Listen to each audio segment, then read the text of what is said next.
Hi, this is Joe again with another review. For this video, we're going to be discussing the 1989 film Lean on Me, starring Morgan Freeman.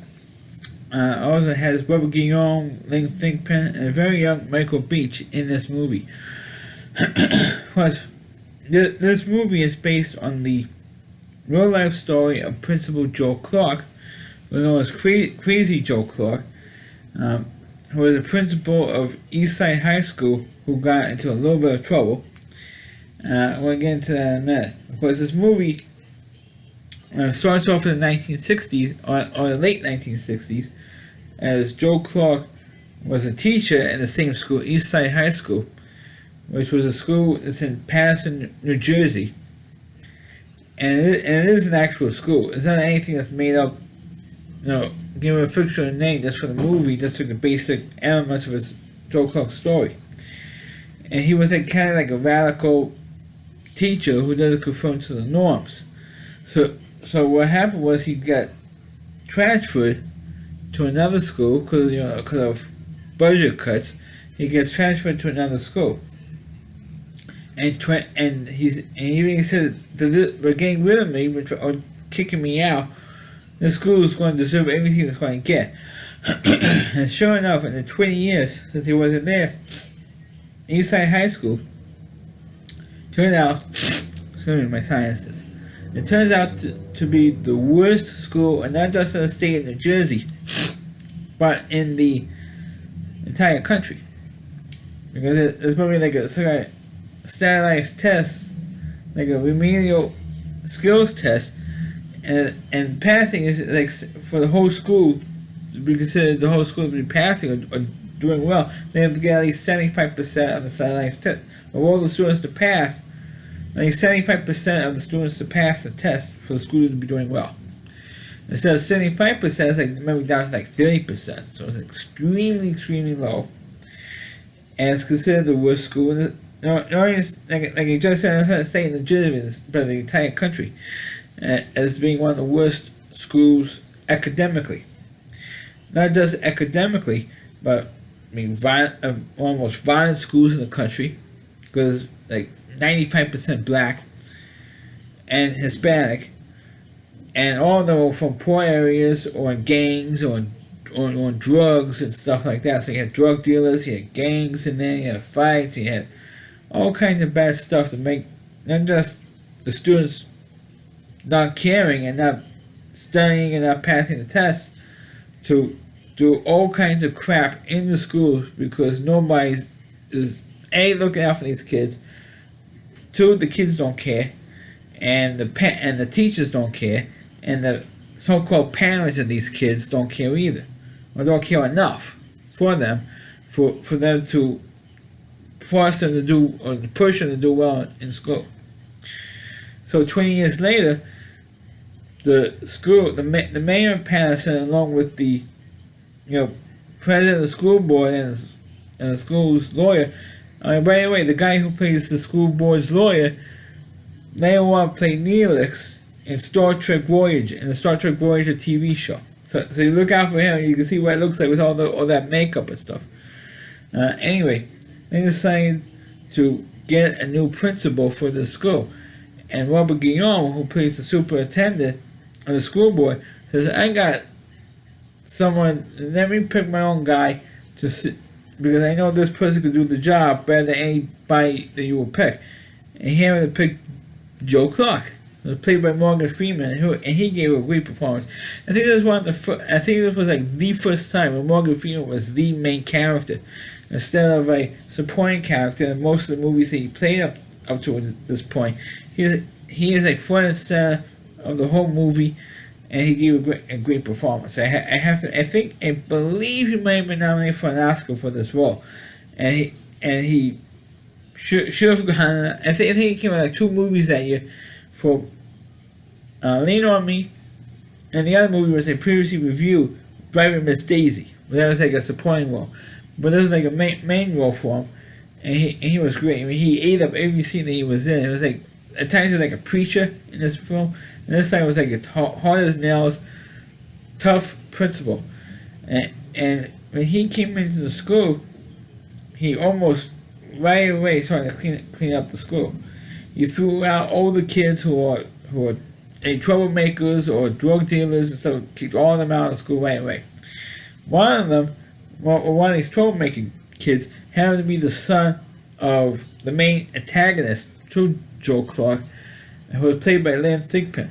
Now, in case if you don't know who she is, she passed away a few years ago, but she was one of the great black character actresses. I mean, she was in all over the place. She was in Tootsie. She was in for a few years. I believe she might have won an Emmy. I'm not too sure for being on All My Children, the soap opera All My Children, playing like Aunt Grace on All My Children. Noah's aunt on the soap opera All My Children. That was like a role that she was, I think, best known for, was being on All My Children. She was also in the voice. She was playing the DJ in the 1979 movie, The Warriors. She played the DJ. All you saw was her mouth, and you heard her voice as the DJ in not Tootsie, The Warriors. She played the floor director in Tootsie, and of course she was in this movie. So she was a great character actress. I mean, she really was one of the better character actresses of the 80s and into the 90s. And she was also the host of the children's show Where in the World is Carmen Sandiego. So she got him out. I mean, she really did get him out, and she had a really great voice. Maybe not singing voice, but she projected very well. Always play the angry parent. And she was ticked off at Joe Clark for kicking her son out of the school for no reason. And he tells her, look, instead of being on stupid welfare, why don't you go get a job? It says so. Or some of your parents, when you get a job and support your kids instead of having the state support them. When you support them, it's your job to support them and make sure that they are on the right track for a good education. And they're wasting, everybody's time because they don't act right, they don't care about education. So that's why I kicked them out. So she took all kinds of offense by the way Joe Clark talked to her, and so she tried to do everything she can to get Joe Clark out of the school as a principal. Get somebody else in there, because in one of the lines she said, "Oh, he has no right to talk to his people like that. They're not his people. They're the parents of the kids that he's supposed to educate, and they're not doing anything. They don't do right by their kids. He had everybody in the world to chew him out." Now, of course, the main thing that he got in trouble with was, not only in the movie, but of course also in reality, the real story was he chained the school down. He put locks and chains, I should say chains and locks, on every single door in the school. Because he knew that kids inside the school who dealt drugs inside the school were getting drugs from the outside into Eastside High School. So what he did was he chained up all the doors, and the main doors, to make sure that these drug dealers don't get into the school, because they knew that Joe Clark knew they were being let into the school by these side doors or these back exits, or because there's so many entrances inside a high school and they're not going right, because they don't have like a certain amount of security guards inside the school, so you don't stand there. They don't have a guard at every door to watch what's going on, or to guard the school properly.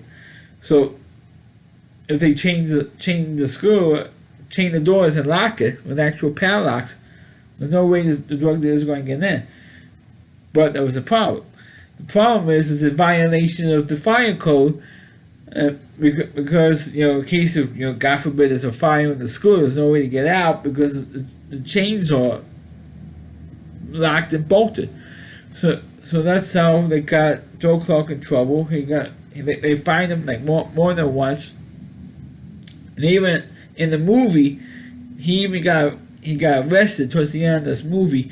And of course, all the students in the school had a rally in front of the city hall saying, release him, because he's doing what he thinks is right for us, the students. and said he's the right principal. He said he may not be the greatest principal in the world or the best principal, that we need, but he's the guy that we need to keep not only keep us safe, but to try and keep our test scores up, try and get our test scores up. Now getting back to the test score thing, they had a practice test for the basic skills exam, and the school was down to 35%, and there was a practice test.